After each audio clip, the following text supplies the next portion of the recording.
Maria was an ordinary 10-year-old girl living in a small town. Her life was peaceful until one day she disappeared. Her parents searched for her everywhere, but to no avail.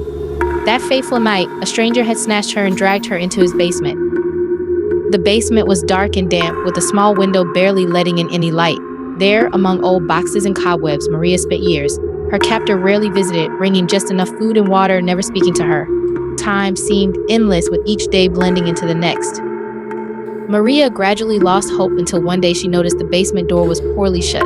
Summoning all her courage, she decided to escape. Under the cover of night, she managed to sneak out and, hiding in the shadows, made her way back to her home. When she knocked on the door, her mother answered.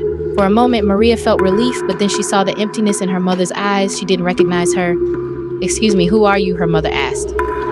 "It's me, Maria, your daughter," the girl cried, but her mother's face remained blank. Maria tried reaching out to neighbors and old friends, but no one recognized her. Everyone she knew and loved had forgotten her, as if she had never existed. Despair and fear overwhelmed her. She was alone in a world where everyone had forgotten her existence. Her captor seemed to be the only person she knew, despite all the suffering she had endured. Her fear of the outside world and loneliness proved stronger. She returned to that basement and waited for him. When her captor arrived, he looked at her in surprise but said nothing. He knew that her fear was his most powerful weapon. And so, Maria found herself back in the basement, this time by her own choice, becoming a prisoner of her fears and loneliness.